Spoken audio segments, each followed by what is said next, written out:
Shalom Aleichem and Shavua Tov. This is Rabbi Kovacs, and Mishnah Yomi is continuing in chapter 3 of Yoma, very exciting chapter about the avodah, the special service of the Cohen Gadol on Yom Kippur. We are in Mishnah Zayin. Now, yesterday we mentioned the change of clothing that occurred. There was an immersion in the mikveh and a change of clothing from the regular clothing that was worn every day of the year by the Cohen Gadol to the special big day lovan, white linen clothing that was only used Yom Kippur. Now, Mishnah Zayin, Paragimel Mishnah Zayin, explains these special linen clothing. B'shachar, in the morning, Hayalovesh, the Kohen Gadol would wear plusin, the cloth from Plusa, which the Rav Bar Nur explains is Ramses in ancient Egypt, which was famous for producing very fine linen cloth. Shel Shnem Esar Moneh. They were worth 12 moneh. Now, 12 moneh is 1,200 zuz. As we know from elsewhere in Shas, 200 zuz is enough money to get someone through an entire year of food and clothing. And we also know from the Pesach Haggadah that 2 zuz will get you a little goat, a little kid. So 1,200 zuz is a very large amount.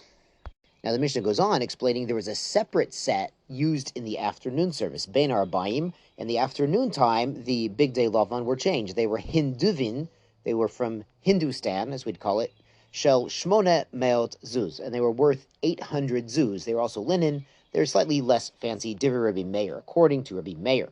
The Chachamim Omrim, the other sages say, B'shachar Haya Lovish Shel Shmone Sarmane. In the morning time, he wore garments that were worth 18 mana, 1800 zuz, Ben Arbaim Shel Shnemasar Mane. In the afternoon, they were worth 1,200 zuz. So they perhaps there was some inflation in the linen prices, but they're disagreeing. They're saying they were really actually more valuable, but they do agree with Rabbi Meir that the ones in the afternoon were slightly less expensive.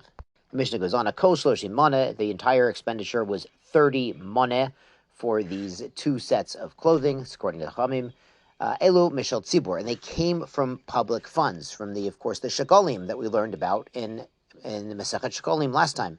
V'imrotza lehosif, the Kohen Gadol wanted to add Mosiv Mishalo. He could add on from his own money to buy even more deluxe garments. But if he wanted to spend extra, that was out of his own pocket. So on to Mishnah Chet. So where we're holding is the Kohen Gadol has just put on for the first time his special big day Lavan. So now he's ready to do the special avodah, the special services that are only for Yom Kippur. Ba lo etzel paro. He comes to his own bowl.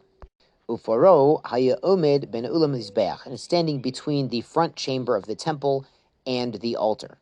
Rosho ledarim, its face is facing south. Ponov lemayrav, but they would turn the actual face towards the Ma'arav. So the animal is up and down, but it's actually facing towards the west, towards the temple itself. A Cohen omed b'mizrach, and the Cohen is standing to the east of the animal, ufanav lamarav, and he's also facing west towards the temple building. Now, the reason they didn't have the bull facing east-west is because perhaps at the moment of slaughter, it would defecate towards the mizbeach or the temple, which would be disrespectful. So what does the Kohen do? He rests his 2 hands on the head of the bull, and he confesses, and thus he would say. This might sound familiar from the tefillah, the prayer service of Yom Kippur, where we do repeat in Musaf a large part of what the Kohen Gadol did. So a lot of the Mishnah of this parak should sound somewhat familiar from Yom Kippur. Thus he would say, Ana Hashem, please Hashem, Aviti, Pashoti, Chatati, Lifanecha. I have, these are various words of sinning. Aviti is really a sin done on purpose. Pashoti is with pesha, is like arrogantly or with rebelliously. Chatati, chatas is for a mistake. I've also made mistakes. Lifanecha, before you, ani uveiti, I and my household. You'll recall from the very first Mishnah in Yoma, the household refers to his wife. Remember, we said that the Kohen Gadol needs to have a wife. There was a machlokas if he needs even a backup wife.